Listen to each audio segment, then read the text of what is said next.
सुप्रभात मित्रों, मैं दामोदर शर्मा आज 21 सितंबर 2020 के करंट अफेयर की चर्चा करेंगे। पीछे कुछ दिनों के लिए करंट अफेयर के सारे वीडियो बंद हो गए थे।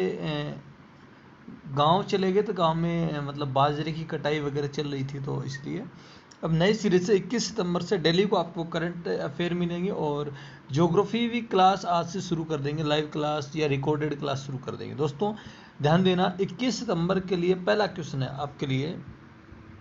शिरोमणि अकाली दल की नेता हरसिमरत कौर बादल के इस्तीफा देने के बाद खाद्य प्रसंस्करण उद्योग मंत्रालय का अतिरिक्त कार्यभार किसे सौंपा गया है? कृषि मंत्री नरेंद्र सिंह तोमर है और नरेंद्र सिंह तोमर को इसका अतिरिक्त कार्यभार सौंपा गया है। देखिए दोस्तों, इनको इस्तीफा क्यों दिया इन्होंने? इस्तीफा इसलिए दिया दोस्तों कि मोदी सरकार के अभी जो लोकसभा में एक बिल पारित हुआ था, फार्म सेक्टर बिल, याद रखना बिल का नाम क्या है, फार्म सेक्टर बिल। और इस बिल का किसान भी विरोध कर रहे हैं, विपक्ष भी विरोध कर रहा है, कांग्रेस विरोध कर रही है और ये शिरोमणि अकाली दल ने भी विरोध किया कि ये किसानों के हित में नहीं है। ये किसानों की जो मंडी है उनको पूंजीपतियों के हाथों में देने के लिए एक चाल है मोदी सरकार की। तो मोदी सरकार ने यह भी कहा कि किसानों के समर्थन के लिए, किसानों के हित के लिए, फिर भी विपक्ष है, ये अकाली दल है, किसान ये बोल रहे हैं कि ये किसानों को हड़पने के लिए, किसानों पर पूंजीपतियों का अधिकार करने के लिए बिल है। मेरे हिसाब से ये बिल, मेरे को भी लगता है कि ये किसानों की जो मंडी है उन पर बड़े उद्योगपतियों का कब्जा करने की एक सरकार की चाल है, मोदी सरकार की। और दोस्तों 2024 में मोदी सरकार को वॉकआउट करना। अच्छा, इस सरकार के पास कोई रोजगार नहीं है, बिल्कुल कुछ भी नहीं है सरकार के पास। दूसरा क्वेश्चन है, विश्व बैंक के ह्यूमन कैपिटल इंडेक्स मानव पूंजी सूचकांक 2020 में भारत को कौन सा स्थान मिला है? भारत को इस इंडेक्स में 116वां स्थान मिला है दोस्तों। ये 174 देशों की एक रैंकिंग आई थी, उसमें भारत को 116वां स्थान मिला था। प्रथम स्थान पे सिंगापुर, पहले स्थान पे सिंगापुर, दूसरे स्थान पे हांगकांग व चीन है और तीसरे स्थान पे जापान है।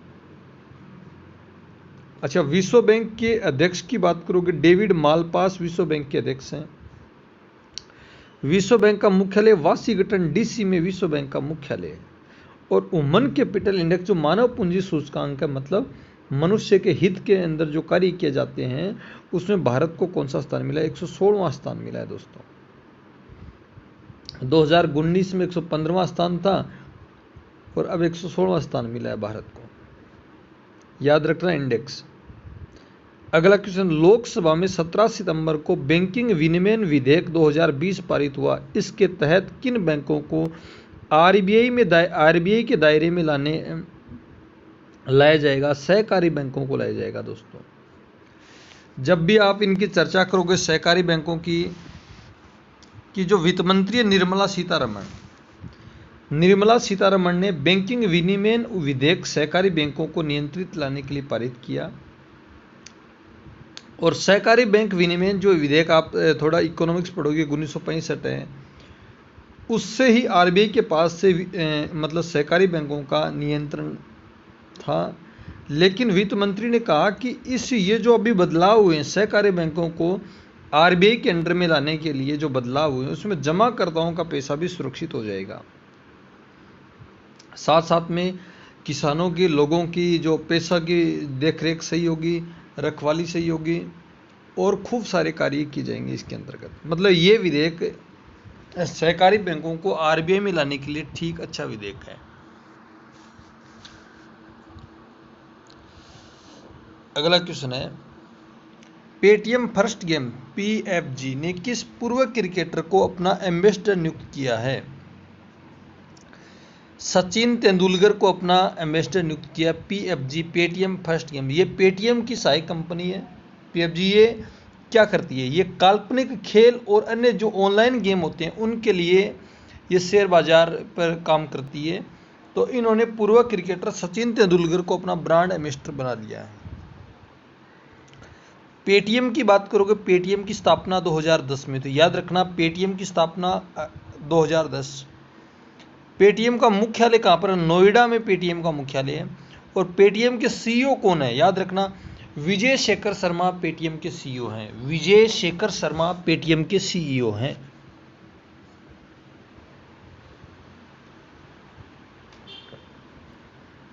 आगे चर्चा करते हैं दोस्तों।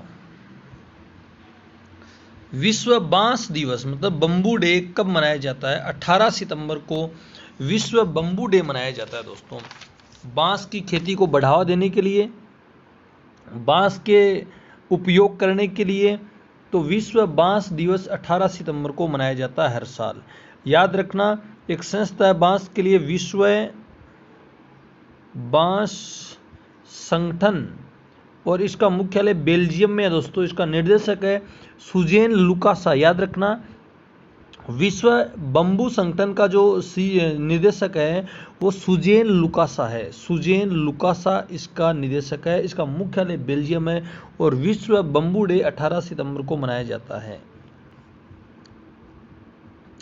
अगला क्वेश्चन है, भारत में लाखों लोगों तक भोजन पहुंचाने के लिए 2020 के प्रतिष्ठित एशिया गेम चेंजर अवार्ड से किस भारतीय शेफ को सम्मानित किया जाएगा? बहुत शानदार क्वेश्चन है दोस्तों।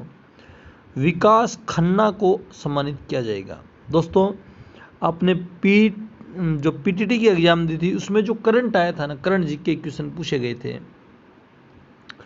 एक भी क्वेश्चन अपने करंट से बाहर नहीं थे दोस्तों। एक भी क्वेश्चन बाहर नहीं था। यदि आप दिल्ली के करंट के वीडियो देखते हो तो आप देखना, एक भी जो बाहर से नहीं था दोस्तों। और जो ज्योग्राफी आई थी, इंडियन ज्योग्राफी, राजस्थान ज्योग्राफी, ये क्वेश्चन थे, वो सारे के सारे अपने पढ़ाए हुए मैटर में से थे दोस्तों। आप वीडियो को एक बार नहीं 2 बार देखा करो, समझ लिया करो, क्वेश्चन को लिख लिया करो। लिखने से आपको ज़्यादा याद हो जाएगा। और वीडियो को अपने मित्रों को शेयर किया करो, चैनल को सब्सक्राइब करना, आगे से आगे फॉरवर्ड करते रहना। करंट, दिल्ली का करंट अभी किया जाएगा। तो विकास खन्ना को एशिया गेम चेंजर अवार्ड से सम्मानित किया जाएगा दोस्तों। क्या है ये पुरस्कार?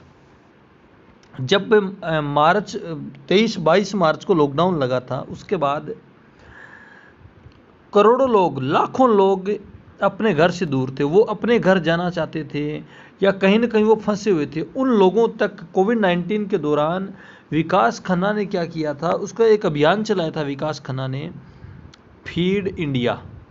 याद रखना, अभियान का नाम भी याद रखना, फीड इंडिया अभियान के माध्यम से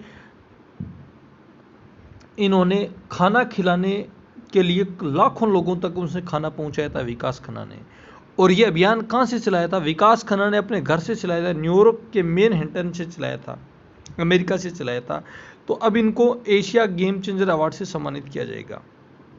बहुत अच्छी बात है। जैसे सोनू सूद ने जो इंडिया में कार्य किया था, उसी प्रकार विकास खन्ना ने भी इंडिया से बाहर बैठकर इंडिया के लोगों के लिए कार्य किया था। ये 6 लोगों को नॉमिनेट किया जाना था, उसमें एक भारतीय को चुना गया था एशिया गेम चेंजर अवार्ड के लिए। अच्छा भलाई का कार्य किया था विकास खन्ना ने कोविड-19 के दौरान, जैसे सोनू सूद ने किया था उसी प्रकार किया है इन्होंने भी। अगला है, राज्यसभा सांसद अशोक गस्ती का हाल ही में कोविड-19 से निधन हो गया।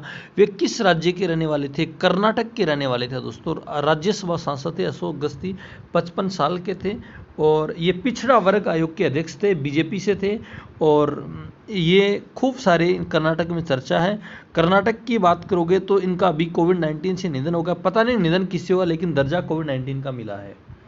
अच्छा दोस्तों, बात करो कर्नाटक के मुख्यमंत्री BS येदियुरप्पा है। BS येदियुरप्पा कर्नाटक के मुख्यमंत्री है।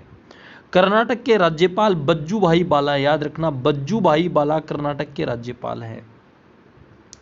कर्नाटक में गेट सेट गो कार्यक्रम लॉन्च किया गया था। ऑनलाइन पढ़ने वाले जो कोचिंग वाले बच्चे हैं उनके लिए लॉन्च किया गया था।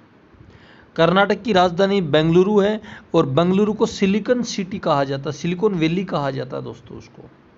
तो याद रखना, कर्नाटक में खूब सारे आपको उदाहरण मैंने क्वेश्चन बताए हैं कर्नाटक के बारे में, तो आप उनको याद रख सकते हो। इसरो का मुख्यालय भी बेंगलुरु कर्नाटक में ही है। अगला क्वेश्चन है, हाल ही में किस देश ने अपने सभी लोगों को फ्री कोरोना वैक्सीन देने की घोषणा की है? अभी अमेरिका की ट्रंप सरकार ने घोषणा की है दोस्तों। अमेरिका में अभी नवंबर में चुनाव है, ये भी आया था एग्जाम में पीटीटी में कि यूएसए में चुनाव कब है। मैंने आज से लगभग जून में बता दिया था कि अमेरिका में नवंबर में चुनाव है। तो नवंबर में अमेरिका में राष्ट्रपति के चुनाव हैं। तो डोनाल्ड ट्रंप ने लोगों को रिझाने के लिए अमेरिका को ये कहा लोगों को कि सभी लोगों को जब भी वैक्सीन आएगी जनवरी फरवरी में, तो आते ही सभी लोगों को फ्री में कोरोना वैक्सीन दी जाएगी। इंडिया का पता नहीं है इंडिया में कितने पैसे लेंगे। इंडिया में अभी दोस्तों आपको बात बताऊं, यदि अखबार पढ़ते हो या कुछ देखते हो, अभी लूट खोस चल रही है। कोविड-19 का बहाना चल रहा है और कुछ नहीं है, सरकार अपना केवल लूट खोस कर रही है। कोई कुछ नहीं बोल रहा सरकार को भी, चाहे सेंट्रल सरकार हो चाहे राज्य सरकार हो। अगला क्वेश्चन है, ग्लोबल स्मार्ट सिटी इंडेक्स 2020 में कौन सा शहर पहले स्थान पर आया? सिंगापुर प्रथम स्थान पर आया। ग्लोबल स्मार्ट सिटी इंडेक्स में भी प्रथम स्थान पर आया। दोस्तों इसकी पूरी बात ध्यान से सुनना। ग्लोबल स्मार्ट सिटी इंडेक्स 2020 में प्रथम स्थान पर सिंगापुर है, दूसरे स्थान पर हेलसिंकी है और तीसरे स्थान पर ज्यूरिख है। स्विट्जरलैंड का शहर है ज्यूरिख। अच्छा, इस जो स्मार्ट सिटी है उस सर्वे में 5 क्षेत्रों पर प्रश्न पूछे गए थे। एक तो स्वास्थ्य मेडिकल पर, एक सुरक्षा, एक परिवहन, एक गतिविधियां और एक प्रशासन में टेक्नोलॉजी पर 5 चीज़ों पर क्वेश्चन पूछे गए थे। उन 5 चीज़ों में सर्वश्रेष्ठ आया सिंगापुर आया है और दूसरे स्थान पर हेलसिंकी आया, तीसरे स्थान पर ज्यूरिख आया। भारत के, हाँ भारत वाले शहर याद रखना। भारत का प्रथम शहर आया था हैदराबाद। हैदराबाद 85 नंबर पे आया है। दिल्ली 86 नंबर पे है। मुंबई 93 नंबर पे है और बेंगलुरु 95 नंबर पे आया है। याद रखना, हैदराबाद 85, दिल्ली 86, मुंबई 93 और बेंगलुरु 95 नंबर पे आया। सिंगापुर प्रथम स्थान पे आया है। अगला क्वेश्चन, हाल ही में किस राज्य के मुख्यमंत्री ने महिला उत्कर्ष योजना शुरू की है? गुजरात ने शुरू की है महिला उत्कर्ष योजना। गुजरात के मुख्यमंत्री विजय रूपाणी हैं। विजय रूपाणी ने महिलाओं को समूह में जो ब्याज मुक्त ऋण प्रदान करने के लिए यह योजना शुरू की है, महिलाओं के समूह को। गुजरात के मुख्यमंत्री विजय रूपाणी हैं। गुजरात के राज्यपाल आचार्य देवव्रत हैं। आचार्य देवव्रत गुजरात के राज्यपाल हैं। और गुजरात में ही गिर राष्ट्रीय उद्यान है, गिरनार पर्वत है। गुजरात में खूब सारी योजनाएं, सरदार सरोवर डैम है गुजरात में ही है, खूब सारी नर्मदा नदी गुजरती है। गुजरात की जीवन रेखा किस नदी को कहा जाता है? नर्मदा को कहा जाता है। नर्मदा और ताप्ती 2 ऐसी नदियां जो डेल्टा नहीं बनाती है, एस्चुरी का निर्माण करती है दोस्तों। तो इस प्रकार की बातें हैं। अगला क्वेश्चन है, हाल ही में वेनिस अंतर्राष्ट्रीय फिल्म महोत्सव में किस मराठी फिल्म ने सर्वश्रेष्ठ पटकथा का पुरस्कार जीता है? द डिसिप्लिन ने जीता है दोस्तों। बहुत शानदार क्वेश्चन है। ये आने वाली एग्जाम के लिए इम्पोर्टेंट है। राजस्थान पुलिस की एग्जाम होगी 7, 8, 9 नवंबर को। उसमें दोस्तों आप जून 2019 से आगे का करंट याद रखना। 1 साल का करंट आपको पूछा जाएगा, 1 या 1.5 साल का। तो जून 2019 से लेकर के सितंबर या अक्टूबर 2020 तक का करंट याद रखना पड़ेगा आपको, 1 साल तक का।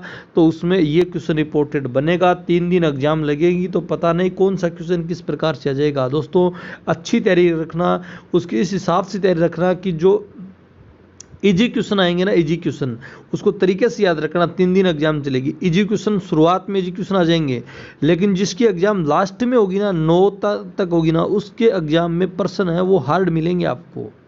तो ध्यान देना, उसको सारे डीपली तरीके से पढ़ना, राजस्थान जीके को, ज्योग्राफी को, हिस्ट्री को, कल्चर को, तो आप आराम से सफल हो जाओगे। मैं तो ये देखता हूँ सभी बच्चे, मेरे सभी विद्यार्थी राजस्थान पुलिस में सेलेक्ट हो जाएं कम से कम। अच्छा, आपके लिए क्वेश्चन है दोस्तों, यूएसए ओपन पुरुष एकल का खिताब किसने जीता है? दूसरा, जापान के नए प्रधानमंत्री कौन बने? आप यूएसए ओपन 2020 का पुरुष एकल, महिला एकल, डबल, वो सारे याद रख लेना। उसमें से अभी आपको बता रहा हूं दोस्तों, राजस्थान पुलिस या डी ग्रुप है, एनटीपीसी है, उनमें यूएसए ओपन आपको 100% पूछा जाएगा, 101% पूछा जाएगा। दोस्तों दोनों के जवाब देना। वीडियो पसंद आए लाइक करना, शेयर करना, चैनल को सब्सक्राइब भी करना। Okay, Damodar Sharma always with you. Thank you for watching. Okay.